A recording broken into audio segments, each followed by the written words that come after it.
राजेंद्र सिंह निमेश तो फाउंडर थे, बाकी उसके भीम आर्मी के। जब उनको जिलाध्यक्ष बनाया था तो संपूर्ण जिला यूनिट ने उनको इस्तीफा दे दिया था। नहीं, मैंने ये कहा था मैं असपा में आया हूँ, हाँ पार्टी के जनाधार को बढ़ाने के लिए आया हूँ, राजनीति नहीं करूंगा। पद मैंने मांगा नहीं, पद के लिए मेरा प्रस्ताव गया और प्रस्ताव पे मुझे पद मिला। मैं धन्ना सेठ नहीं हूं, मैं हार्ड कोर वर्कर हूं और रिजल्ट लाके दिखाऊंगा, ये मेरा दावा है। आजाद आजाद समाज पार्टी का मथुरा में खाता खुलेगा एमएलए में, ये मेरा दावा है। यहाँ दावे के साथ इसलिए कह रहे हैं, असपा का यहाँ खाता खुलेगा और पहली बार जैसे बसपा का मथुरा में खाता खुला था वैसे ही असपा का खाता खुलेगा। तो हम इसलिए जीतेंगे कि बसपा के जो इस समय जो पदाधिकारी बैठे हैं ना, या हम जैसे आदमी छोड़ के जो भी बैठे हैं, वो वोट से समझौता कर जाते हैं, वो वोट से समझौता कर जाते हैं नोटों के चक्कर में। और वो यहीं गड़बड़ करेंगे, जब गड़बड़ करेंगे तो वो कैडराइज को ठोकर मारेंगे। आकाश आनंद जी तो कुछ भी बोल दें, वो बड़े नेता हैं। वो ये यही बता दें वो काय गुनकारे बहन जी ने, पहले तो ये बता दें बिन में का कमी। जय भीम साथियों।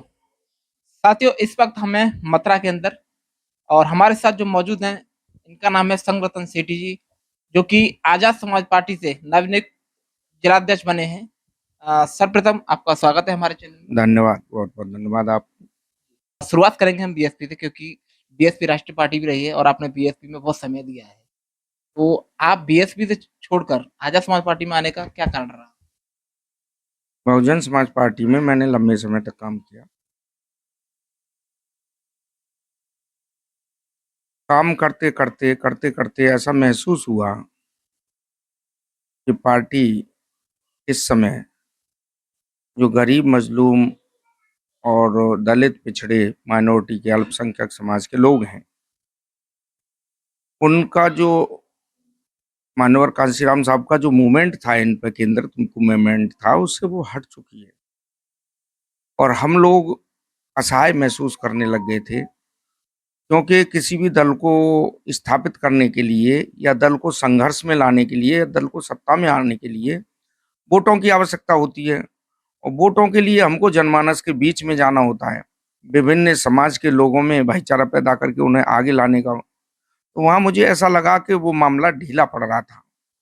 तो इस स्थिति में मैंने स्वेच्छा से ही बहुजन समाज पार्टी को छोड़ दिया। कहीं ना कहीं देखा जा रहा है कि बहन जी लगातार बड़े पद पर रहे पुराने कार्यकर्ताओं को बाहर निकाल रही हैं और पार्टी का स्तर भी बहुत ज्यादा डाउन हो चुका है। आखिर बहन जी ऐसा कर क्यों रही हैं? अब बहन जी तो बड़ी नेता हैं और वो पार्टी की मुखिया हैं। अब ये तो उनके ही लेवल पर ज्यादा जानकारी हो सकती है, हम जैसा छोटा कार्यकर्ता क्या आकलन करे इतने बड़े कारवां और इतनी बड़ी पद की गरिमा का। हमारे लेवल पर संभव नहीं है आकलन करना। हमारे लेवल पर केवल इतना ही आकलन करना संभव है कि हम भी मजबूर हैं आपकी तरह। हम ही सोचते हैं कि आखिर मानवर काशीराम साहब ने 2-2 रुपए के गरीबों के चंदे से 100 साल पुरानी कांग्रेस को उखाड़ के फेंक दिया इस देश से। क्या कारण रहा कि बहुजन समाज पार्टी दो नहीं, तीन नहीं, चार चार बार सत्ता में आने के बावजूद भी अपने वोट के ग्राफ को गिराती चली गई, बाकी की चीजों पर ध्यान ही नहीं दिया है। तो ये तो राष्ट्रीय अध्यक्ष के लेवल का मामला है उनका, कि उन्होंने क्यों नहीं ध्यान दिया। और मुझे निकाला नहीं, मैं छोड़ के आया, मैं पद छोड़ के आया। उस समय बरेली मुरादाबाद दोनों मंडलों पे था। आप दो दो मंडल के कोऑर्डिनेटर रह चुके हैं। कहीं ना कहीं कह सकते हैं आजाद समाज पार्टी में आपने एंट्री ली। आपको लिए एंट्री करीब 6 महीने भी नहीं हुए और अचानक से आप जिलाध्यक्ष बन जाते हैं। तो लोगों का आरोप है कि आप अचानक आए और अचानक से मथुरा की जिला की जो है कमान संभालने का जो भार आपको मिला है, तो किसी की देन है या इसको किस तरीके से देख रहे हैं आप? देखिए, ये पद की जो बातें हैं, इसको राजनीतिक दृष्टिकोण से देखो तो कुछ साथियों को ऐसा लगेगा कि ये अभी आए और अभी इनको पद मिल गया। और कॉमन दृष्टिकोण से देखा जाए तो मैं जिन जिन पदों पे रहा और जिस लेवल पे रहा, तो मुझे इससे बेटर पद मिलना चाहिए था। अब संगठनात्मक रूप से जब भी हम निर्णय लेते हैं कुछ, तो परिस्थितियों के अनुसार लेना पड़ता है निर्णय। परिस्थितियाँ क्या हैं, उच्च नेतृत्व देखता है। मुझे तो पता नहीं यहाँ जनपद में जो वर्कर हैं, क्या काम कर रहे हैं, कैसा काम कर रहे हैं। तो वो तो ऊपर के सीनियर नेताओं को देखना पड़ता है और नीचे जो संगठन में लगे हुए उनको देखना पड़ता है। जहाँ तक मेरे इस पद पे आने का सवाल है, तो मेरा ये मानना है कि मेरा जो अनुभव है जनपद के बारे में, वो अच्छा है और मेरे नेतृत्व में जब मैं जिलाध्यक्ष बसपा रहा, तो आपने देखा मेरा संगठनात्मक ढांचे पे काम करने का तरीका ठीक रहा, तो रिजल्ट भी ठीक आए।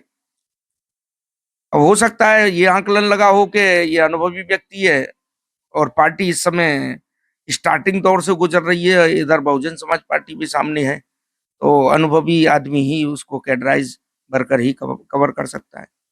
साथी तो वो भी बढ़िया हैं, दूसरे वाले भी काम कर रहे हैं, तो काम की अपेक्षा हो सकती है मुझसे। बाकी की पद की बात की जाए, तो जो साथी मुझ पे एलिगेशन लगा रहे हैं ना, वो गलत लगा रहे हैं। जो हमारे वर्तमान जिलाध्यक्ष थे, जो हमसे पहले वाले, उन्होंने जब-जब मुझसे छोटे से छोटे काम के लिए कहा, मैं हाँ की। छोटे से छोटे काम के लिए कहा उन्होंने, मैं उनके साथ टिका। अभी लखनऊ में प्रदर्शन हुआ, उन्होंने कहा कि बस जानी है, मैंने कहा ठीक है चलेंगे। बस नहीं गई, किसी कारणवश पुलिस का घेराव लग गया, तो मैं लखनऊ पहुँचा। जबकि आप अच्छी तरह जानते हो कि बहुजन समाज के जो दल हैं जितने भी, उनमें समृद्धशाली बहुजन समाज के लोग नहीं जुड़ते। उनमें ज़्यादातर जो वैसे लोग हैं, मेहनतकश लोग जुड़ते हैं और मैं खूब मजबूत होने की भगवान की कृपा से, बाबा साहब की कृपा से मजबूत होने के बावजूद भी, मुझे बीएसपी छोड़ने के बाद ऐसी जगहों पर जाना चाहिए जहाँ आराम का जीवन हो। मैंने आराम का जीवन नहीं चुना। आप महसूस कर रहे होंगे कि मैं आज असपा का जिलाध्यक्ष हूँ। मेरी क्या पोजीशन होगी जब आप मुझसे बात कर रहे हैं, उससे पहले मैं गोवर्धन में 2 मीटिंगें करके आऊँ। 2 मीटिंगें मैं करके आ रहा हूँ। 2 आदमी, 2 साथी मैंने जोड़ दिए हैं।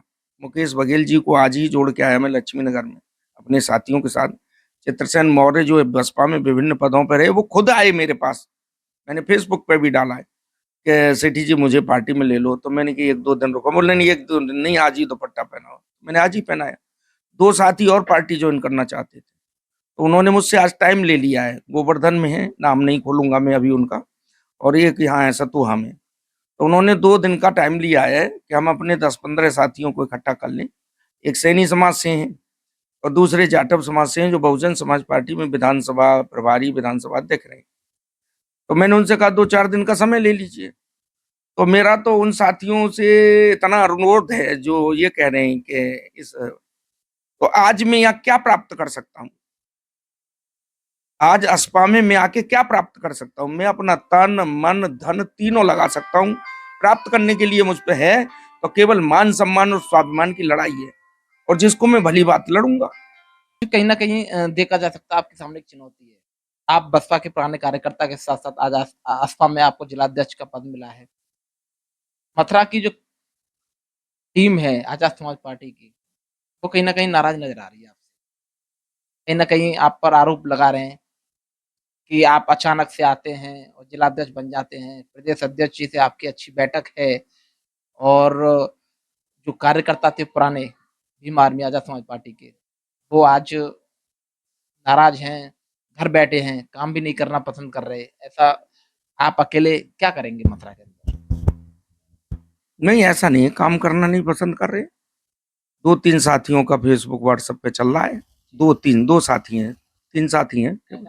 ये नाराज़गी वाली बात हम इसलिए कह रहे हैं क्योंकि हमारे जो आपके आजाद समाज पार्टी के कार्यकर्ता हैं, खुद उन्होंने इस बात को ज़ाहिर किया है। नहीं, देखिए ज़ाहिर करने का तरीका तो जो फेसबुक, व्हाट्सएप है उससे फिगर पे आ जाता है। फिगर पे आया है, 2 साथी हैं, 3 साथी हैं ज़्यादा से ज़्यादा। उन्होंने ये कहा है कि ये नए बंदे हैं, इनको बना दिया है। उन्होंने ये कहा है कि ये नए हैं, अभी आए हैं, इनको बना दिया है। तो चलो मैं तो नया था। राजेंद्र सिंह निमेश तो फाउंडर थे, बाकी उसके भीम आर्मी के। जब उनको जिलाध्यक्ष बनाया था तो संपूर्ण जिला यूनिट ने उनको इस्तीफा दे दिया था।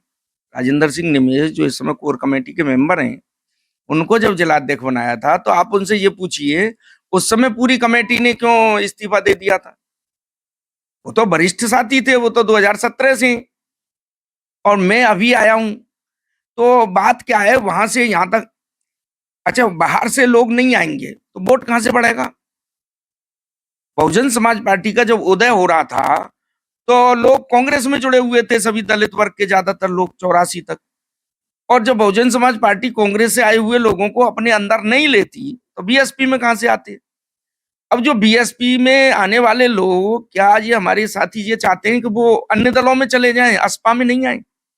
जब असपा में आएंगे तभी तो सत्ता में आएंगे।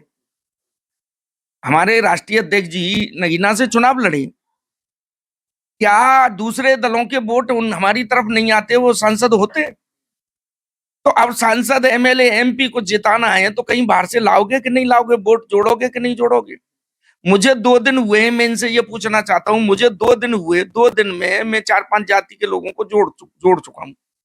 घोषणा होना बाकी है, एक तो बघेल समाज से तो मैं जोड़ ही चुका हूं, आज घोषणा कर चुका हूं। 3-4 जातियों के समाजों के लोग और जोड़ दूंगा। और मेरा दावा है, ये आज जो कह रहे हैं ना, ऐसे ही बहुजन समाज पार्टी का जब मैं जिलाध्यक्ष बना था तो मुझ पे ये आरोप लगा था, कल परसों का लड़का बनाए, जबकि 84 से मैं सेक्टर से महामंत्री था, उससे न्याय पंचायत जैंत का अध्यक्ष था। और 93 में यूथ विंग्स भंग हुई थी, तो उसके बाद यूथ को हटा के मैं विधानसभा बॉडी में आ गया, विधानसभा कमेटी ब्लॉक बॉडी भंग हुई थी। कहने का से जी एलिगेशन लगाना अलग बात है, काम करना अलग बात है। अब वो एलिगेशन लगाते रहो, वो अपना ये प्रदर्शन दिखाएं, अब तक उन्होंने अपनी कार्यकारिणी क्यों नहीं बनी, पूरी कार्यकारिणी का गठन नहीं किया। कार्यकारिणी तो कंप्लीट होनी चाहिए, वो तो 2-2 3-3 साल हो गए उनको। उन्होंने कहां विरोध किया? जो हटे हैं, जिलाध्यक्ष हटे हैं, उनका विरोध बताओ मुझे, कहीं भी दिखा दो, फेसबुक पे, व्हाट्सएप पे। उन पीड़ा तो उनको होनी चाहिए थी। कहीं न कहीं ऐसा भी माना जा रहा है, आप जब असपा में शामिल हुए थे, आपके ही बोल थे कि मैं असपा में आया हूँ केवल पार्टी को बढ़ाने के लिए, मैं राजनीति नहीं करूँगा यहाँ आके। क्या कहेंगे? नहीं, मैंने ये कहा था मैं असपा में आया हूँ, हाँ पार्टी के जनाधार को बढ़ाने के लिए आया हूँ, राजनीति नहीं करूंगा। पद मैंने मांगा नहीं, पद के लिए मेरा प्रस्ताव गया और प्रस्ताव पे मुझे पद मिला। कि कहीं न कहीं चंद्रशेखर आज़ाद इस बात को कहते थे कि ये गरीबों की पार्टी है, दलितों की पार्टी है, मजदूरों की पार्टी है, यहाँ कार्यकर्ता को सर्वप्रथम रखा जाएगा। और किसी धन्ना सेठ को, ऐसा माना जा रहा है किसी धन्ना सेठ को कोई उचित सीट नहीं दी जाएगी, ना ही चुनाव के लिए बोला जाएगा। तो ये आरोप लगाया जा रहा है कार्यकर्ताओं के द्वारा कि अब ये पार्टी धन्ना सेठों की हो गई।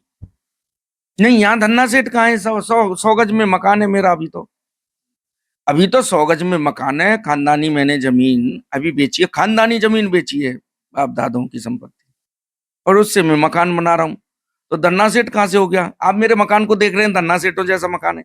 मैं आपसे ही पूछना चाहता हूं, अपने चैनल के माध्यम से आप उन लोगों को बताओ कि संगठन सेठी जहां बैठा है, इंटरव्यू दे रहा है, मेरे मम्मी पापा बाहर बैठे हैं, आपने अभी जय भीम किया है, बच्चे मेरे भीतर हैं, घर को देखो भाई, 21 बाई 47 में घर बना हुआ है, डुप्लेक्स बना हुआ है, डबल स्टोरी बना हुआ है, और घर की कंडीशन देख लो। क्या धन्ना सेठों का ऐसा ही मकान होता है? मैं धन्ना सेठ नहीं हूं, मैं हार्ड कोर वर्कर हूं, और रिजल्ट लाके दिखाऊंगा, ये मेरा दावा है। आजाद आजाद समाज पार्टी का मथुरा में खाता खुलेगा एमएलए में, ये मेरा दावा है। मैं जिस समय पहले जिलाध्यक्ष बना था बसपा का, मेरा इरादा 4 सीटों को जीतने का था। 5वीं पे मैं डाउट में था, मार्ट में, बाकी का छाता, मथुरा, गोवर्धन और बलदेव, तीनों पे मैं बिल्कुल कन्फर्म था। हमारा दुर्भाग्य था कि एक कैबिनेट मिनिस्टर हैं जो एक्सपायर हो गए, बीजेपी में चले गए थे, रामवीर उपाध्याय। उन्होंने 2 बार डॉक्टर अशोक अग्रवाल जी की टिकट डिस्टर्ब करके और यहाँ गड़बड़ कर दिया। अगर डॉक्टर अशोक अग्रवाल जी की पहली बार टिकट नहीं कटती तो हम मथुरा भी जीतते और पोइया जी भी जीत जाते, जो 3700 वोटों से आ रहे थे। उससे माहौल खराब हुआ, भावनाएं खराब हुई, और उसका रिजल्ट क्या निकला? मेरे पुतले फूके, मेरे पुतले फूके, क्योंकि मैं जिलाध्यक्ष था। समाज के लोगों ने तो उस समय कहा सेठी सेठी बिक गया, सेठी बिक गया। सेठी नहीं बिका था, वो रामवीर उपाध्याय जी बिके थे, उन्होंने जो है इन टिकटों को डिस्टर्ब किया। और दूसरी बार डॉक्टर अशोक जी को टिकट मिल गई, वो चुनाव लड़ रहे थे, मैं जिलाध्यक्ष बन गया 12 में, 11-12 में बना था, 11 महीना 12 और तारीख 11 में बना था दोबारा। और मेरे बनने के बाद फिर उन्होंने कटवा दी, उनके भाई ने मुकुल उपाध्याय, वो तो जीवित है, वो तो स्वर्गवासी हो गए। आप डॉक्टर अशोक अग्रवाल जी को पूछ लीजिए, उन्होंने जब पीड़ित हो गए थे रोग से, कैंसर से, तो उन्होंने कहा था डॉक्टर साहब भाई मुझे माफ करना, मुझसे अन्याय हो गया। आप डॉक्टर अशोक अग्रवाल जी यहीं रह रहे, पूछ लीजिए। अशोक अग्रवाल जी पे एक बेटा है, हम पे भी एक बेटा है। राजनीति में कोई इतने लेवल की रिस्क नहीं ले सकता संतानों को। हमने नहीं काटी थी। रिजल्ट किसने खराब किया? बीच के लोगों ने। हम यहाँ दावे के साथ इसलिए कह रहे हैं, असपा का यहाँ खाता खुलेगा, और पहली बार जैसे बसपा का मथुरा में खाता खुला था, वैसे ही असपा का खाता खुलेगा। मथुरा तरक्की की ओर जाएगा। जो हमारे साथी कह रहे हैं कि हम नए आए, हम उन्हें करके दिखा देंगे पुरानों से भी ज्यादा काम। 2026 में जिला पंचायत का जो है चुनाव आने वाला है, उसको किस तरीके से देख रहे हैं आप? कैसी तैयारियां रहेंगी आगे? देखो अभी तो हमारे लेवल पर कोई दिशा निर्देश आए नहीं है पार्टी के। जो दिशा निर्देश होंगे उनका पालन करेंगे जैसे भी है। दूसरी बात, हमारा मानना ये है, यहाँ हमको एक सहूलियत है, बसपा की अपेक्षा असपा में ज्यादा सहूलियत है। सहूलियत ये है कि यहाँ पे हमको एससी-बीसी माइनॉरिटी को ही चुनाव लड़ाना है केवल। जब इनको चुनाव लड़ाना है तो वो हिस्सा भी इनके बट में आ जाएगा, शेष हिस्सा भी इनके बट में आ जाएगा। जब रिजर्वेशन में आएंगे तो 50% रह जाएगा, और जब इनको लड़ाना है तो 50 और मिल जाएगा। 50 और मिल जाएगा तो जो जो हमारा वर्कर है, जो हमारा पार्टी का वर्कर है, जो भी हार्डकोर वर्कर है, हम हर विधानसभा पे 2-2, 3-3 वर्कर तैयार करें। एक एससी का करें, एक बीसी का करें, और जहां माइनॉरिटी अल्पसंख्यक बाहुल्यता है वहां अल्पसंख्यक कर लें, एससी बीसी के साथ 3 कर लें। और ऐसे करें कि उनके, वो आदमी भी पार्टी का वर्कर हो, या वो सक्षम इतना हो कि उनके घर में उनकी महिला भी पढ़ी लिखी हो। तो अगर इस हिसाब से हम माहौल बना के चलेंगे और वर्कर पूरे पहले से ही तैयारी करके चलेंगे, तो मेरा मानना है पार्टी का दिशा निर्देश आया तो और इसका पालन कर लिया गया, सुपड़ा साफ कर देंगे हम। बीएसपी भी उन्हीं वोटों पे लड़ रही है और आजाद समाज पार्टी भी उन्हीं वोटों पे लड़ रही है। कैसे संभव हो पाएगा मथुरा में सीटें निकालना? बीएसपी में मेरा जो है 35 साल का जीवन हो गया है। बीएसपी में मेरे ही समय में जिला पंचायत सदस्य क्यों ज्यादा जीते थे, आप बताओ। लेकिन फिर भी कहीं ना कहीं एक आरोप था उस समय, जिला सदस्य जीतने के बाद भी अध्यक्ष जो चुना जाता है वो बीजेपी का चुना गया था। वो इसलिए चुना जाता है, ये चुनाव सत्ता का होता है, प्रेशर बनता है, कुछ दब जाते हैं, कुछ बिक जाते हैं। और देखो लास्ट में तो अब नहीं कहना चाहिए, वो हमारी नेता हैं, उन्होंने खुद ही कह दिया था कि हम नहीं चुनाव लड़ेंगे। जब नहीं लड़ेंगे अच्छा आप चुनाव नहीं लड़ेंगे और हमारे 11 मेंबर हैं, तो किधर जाएंगे? कहीं ना कहीं तो जाएंगे, चाहे तो सूखे में जाएंगे या गीले में जाएंगे, और दोनों ही हमारे विरोधी हैं। तो अब ये बिकने की बात कहाँ रही? ये तो ऑप्शन ही खत्म कर दिया आपने, जब चुनाव नहीं लड़ेंगे। अब आ जाए बसपा की और असपा की, तो हम इसलिए जीतेंगे कि बसपा के जो इस समय जो पदाधिकारी बैठे हैं ना, या हम जैसे आदमी छोड़ के जो भी बैठे हैं, वो वोट से समझौता कर जाते हैं, वो वोट से समझौता कर जाते हैं नोटों के चक्कर में। और वो यही गड़बड़ करेंगे, जब गड़बड़ करेंगे तो वो कैडराइज को ठोकर मारेंगे। ये आपका खुद का एक्सपीरियंस है उस समय का जब आप बता रहे हैं? हाँ, तो तभी तो उनके रिजल्ट नहीं आते थे। मेरे समय में ही क्यों रिजल्ट आए? रिजल्ट मेरे ही मैंने प्रेसिडेंट था तब रिजल्ट क्यों बेटर आया? पार्षद 56 बने, आपको मैं बता रहा हूँ नीरज जी, 56 पार्षद बने, एक पार्षद मुझसे कोई दाएं बाएं नहीं ले गया। आप रिजल्ट निकाल के देख लेना। टोटल वो 56 पार्टी का सेक्टर अध्यक्ष, शहर का महानगर अध्यक्ष, महानगर मंत्री, यही बने। एक भी मनोनीत पार्षद मैंने बाहर का नहीं किया, एक भी। मेरी एक कलम को पकड़ के दिखा दे। तो मैं ये कह रहा हूं राजनीति है। अब ये साथी जो लगा रहे हैं, थोड़े बहुत दिन बाद और देखना, काम बोलता है और फिर हम नहीं करें, तुम लग जाना भैया, तुम यही बैतरणी पार करना। बैतरणी पार करने के लिए तो आए, अब बन तो गए, अब पार्टी ने बना दिए, अब बना दिए तो हम तो खुद पड़ेगा। अब आप हम पे आरोप लगाओ और चाहे मत लगाओ, या फिर कदम से कदम मिला के चल लो। अगर हम हमारे कदम के 2 कदम पीछे रह लिए तो हम तो कह दियो हटो। क्या लग रहा है आपको मथुरा के जिलाध्यक्ष आप कितने समय तक चला पाएंगे, किस तरीके से चला पाएंगे? नहीं, चलाने की बात ही नहीं है। जिस जब तक पार्टी रखे जब तक रख ले, जब ना पार्टी हटा देगी बाद में हट जाएंगे। ऐसे ही अन्य दलों में होता है। हमारे हाथ में कहाँ है ये पद? हमको मनोनीत किया है, हमें जब तक रखो रख लो, और जब मन आवे कि नहीं अब तुम यहाँ ना आए तो हम हटा दो। ऐसा ही होता है। हमको कई बार नहीं हटाया, 2 बार तो हटा ही दिया, कोऑर्डिनेटर पदों से भी हटाया, तो हम तो रूठे नहीं। आजाद समाज पार्टी की बढ़ती हुई प्रक्रिया को, बढ़ते हुए स्तर को आप कैसे देख रहे हैं? इस तरीके से चंद्रशेखर आजाद अपना स्तर लगातार बढ़ा रहे हैं, पूरे देश में काम कर रहे हैं, रात और दिन मेहनत कर रहे हैं। क्या बसपा के बराबर, ये कह सकते हैं बसपा से अधिक वोट जुटा पाएंगे?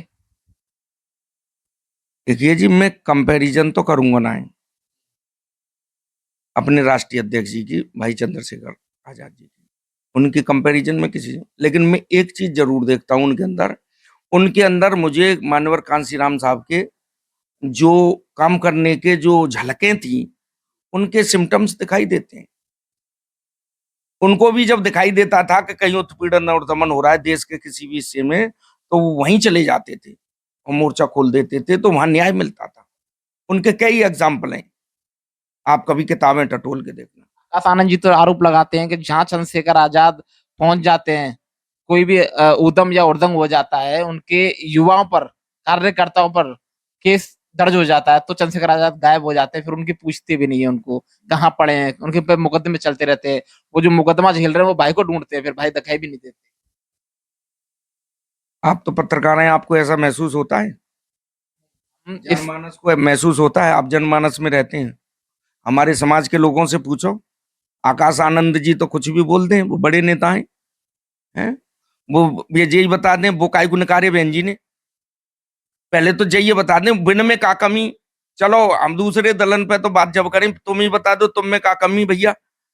तुम राहुल के खिलाफ खिलाफ मोदी जी के खिलाफ बोल गए, तुमने नकार दिए इस चुनावन में। तुम दलितन की बात क्या करो? एक बात बताइए, दलितों पे उत्पीड़न हुआ बाटी में, अगर हमारे ये भीम आर्मी के और पार्टी के साथी वहां संघर्ष नहीं करते, क्रॉस हो जाता मुकदमा। कौन से आदमी जेल में पड़ो है भीम आर्मी को? आदमी कोई पढ़ो हो तो बताओ, कोई ना पढ़ो। पढ़े तो वे जिनकी आवाज ना उठ रही। भाई जहां भी जाते हैं आवाज, अभी उड़ीसा में गए वो कितने, झारखंड में, और वहां के महीने से जेल में पड़े, भाई गए उनकी बेल हो गई। तो वहां तो पीड़ितों की बेल है रही है कि कार्यकर्ताओं की जेल है रही है? काउ की ना है रही? वो तो आकाश जी तो बड़े बड़े नेता है, उन्हें ऐसे हल्की बात नहीं करनी। बहुत बहुत धन्यवाद सर आपका हमसे बात करने के लिए। हमारे साथ मौजूद थे मथुरा के जिलाध्यक्ष एडवोकेट संगठन सेठी जी, इनसे बात हुई और जिले की कमान अब ये संभालेंगे और आजाद समाज पार्टी का बढ़ते हुए स्तर को भी मथुरा के अंदर एक तरह से कह सकते हैं पूरी ताकत के साथ वोटों में तब्दील करेंगे। युवाओं के लिए क्या कहना चाहेंगे, जिस तरीके से युवा आजाद समाज पार्टी में, बीएसपी का तो युवा आ ही रहा है आजाद समाज पार्टी में, और आजाद समाज पार्टी का जो युवा है वो लगातार बीमार में आजाद समाज पार्टी के माध्यम से घटनाओं पर पहुंच के काम करता है। क्या संदेश देंगे उनको? मैं उन साथियों से ये कहूंगा जो उनका जोश है वो तारीफे काबिल है, लेकिन कम उम्र होने के कारण कहीं कहीं भी जहां भी इस तरह के मूवमेंट और मोर्चे हो रहे हों, वहां थोड़ा सा बैलेंसिंग फैक्टर से अपनी बातें रखें, बातों को रखें दमदारी से। वो ऐसी रखें कि मेरा ये मानना है खुद का कि ये बड़ा मीडिया जितना भी है वो हमारी बातों को तोड़ मरोड़ के रख देता है, उससे बैलेंस को खराब करता है समाज के। तो हमको अपनी बात ऐसी रखनी है, साफ और स्पष्ट हो कि मैसेज ये जाए कि हाँ हम पीड़ित हैं, हम शोषण तो कहीं करते नहीं है, हम ही पीड़ित रहते हैं, और मीडिया हमारी बातों को तोड़ मरोड़ के उल्टी कर देता है और फिर हमको घेर लेता है तो माहौल खराब करता है। तो हमको ऐसी चीजों में बातों को बड़ा संयमित तरीके से, अपनी बातों को दमदारी से रखना है, लेकिन संयमित तरीके से रखना है। युवाओं को बड़े सोच समझ के कदम रखना है और आगे बढ़ना है। युवाओं को राजनीति में आना चाहिए, युवाओं में से ही बड़े नेता बनते हैं। 2027 अभी दूर है, कह सकते हैं। आजाद समाज पार्टी की तैयारियां आपके नजरिए से कैसी होंगी 2027 के लिए? वो तो देखिए राष्ट्रीय लेवल पे तो राष्ट्रीय नेतृत्व तो तैयारी कर ही रहे हैं, वो तो बड़े लेवल की तैयारियां हैं, वो तो उनके विषय है सोचने का। हम लोगों का ये मानना है 2027 के लिए कि हम सभी जातियों में जो भी सामाजिक जातियां हैं, गरीब, अल्पसंख्यक, गरीब, शोषित, पिछड़े और जो पीड़ित है, चाहे वो किसी भी जाति और धर्म का हो, ऐसे लोगों की हम मदद करें, ऐसे लोगों के लिए हम संघर्ष करें, ऐसे लोगों के लिए हम बढ़ चढ़ के आगे आए, जिनका शोषण हो रहा है, दमन हो रहा है, ऐसे लोगों में हम भाईचारा बनाएं, उनकी भावनाएं हमसे जुड़ेंगी, जुड़ेंगी तो तुलनात्मक दृष्टि से जो वोट इधर है और उसमें से जब इधर आएगा तो इधर घटेगा, इधर बढ़ेगा, तो हम सत्ता में आएंगे। और सत्ता में आने के लिए हमें भाईचारा कायम करना है, सभी जाति और धर्म के लोगों में जाना है, एक एक करके जोड़ना है, इकट्ठा तो आता नहीं है कभी। जब इमोशंस बनते हैं, अब भाई भाई के लिए इमोशंस बन गए, गरीब समाजों में बनना शुरू हुआ है, उन लोग को लगने लग गया है कि जब उत्पीड़न होता है उनकी, तो ये आवाज एक ऐसी है जो उनको सांत्वना देती है, तो स्वतः ही बनता है। कभी कभी मानवर कांसीराम साहब ने कहा था कि जब आंधियां आती हैं तो कभी भी आंधी रोकने का प्रयास न करें, अपने छप्परन के मकसंदे न बांध ले, मकसंदे वो जो कुंदे होते हैं उन्हें टाइट कर ले ताकि छप्पर न उड़ जाए। अब भाई की आंधी आ रही है, अब बाकी के लोग अपने छप्परन के मकसंदे ने टाइट करें, भाई की आंधी तो रुक रही ना है। क्या हाँ, आप जिस तरीके से बोल रहे हैं आपकी जुबानी में कहना चाहता हूँ सारे युग आ गए, अब अम्बेडकर युग आना बाकी है, ये नारा भीम आर्मी के लोगों का है, कितना सत्य है? नहीं, बाबा साहब अम्बेडकर का युग तो आ चुका है। अब उसके आने के बाद जो उसमें विघन डाल रही, वो विघन हटाना बाकी है। बाबा साहब का तो युग है, बाबा साहब का युग नहीं होता तो बताओ ये क्रॉस होती है यार, ये बहन बेटियों की जो बारातों में जो हुड़दंग किया जी अभी करनावल में, ये कार्रवाई होती, ये बाबा साहब का ही तो युग है। अन्य युग होते तो ये होता ही नहीं, ये तो चरम पे होती ये चीजें। बाबा साहब का युग तो चल रहा है, उस युग को आगे बढ़ने से रोका जा रहा है, तो हमको चाहिए कौन न्यायप्रिय। लोग हैं ऐसे जो ये सब कर रहे हैं हरकतें, कौन रोक रहा है? उस युग है, देखो हर जाति और धर्म में ऐसे तत्व हैं जो खराब होते हैं। एक घर में पांच भैया एक से ना होते, एक भैया खराब हो तो वो खराब हो तो घर बिगाड़ दें, तो ऐसे ही हमारे समाज के अंदर का जो विभिन्न जातियां हैं, जिनको हम ताकतवर जातियां कहते हैं, उनके अंदर भाईचारा भी है। देखो उनके लोग मदद भी करते हैं, लेकिन उनके अंदर कुछ ऐसे भी हैं जो उनकी नहीं मानते हैं और हुड़दंग करते हैं। सभी तो शोषण नहीं करते, अगर सभी शोषण कर रहे होते तो आज गृह युद्ध हो चुका होता। बैलेंस तो बैलेंस तो ठीक है, लेकिन जो ऐसे लोग हुड़दंग मचाने वाले हैं, वो लोग हैं जो इस व्यवस्था को रोकना चाहते हैं। इनके कंट्रोल के लिए शासन की जरूरत है, शासन की मंशा खराब है, शासन की मंशा खराब है। शासन तो हुड़दंग करा के सत्ता में आना चाहता है, शासन की मंशा खराब है, समाज की मंशा खराब नहीं है। अगर शासन स्ट्रिक्ट हो जाए तो ऐसे लोगों के मुंह में ताले लग जाए। बहुत बहुत धन्यवाद हमसे बात करने के लिए। तो साथियों बने रहिए हमारे साथ, ऐसे ही खबरों देखने के लिए हमारे चैनल द एनके की न्यूज को सब्सक्राइब करें। मिलते हैं आपसे नेक्स्ट वीडियो, तब तक के लिए जय भीम।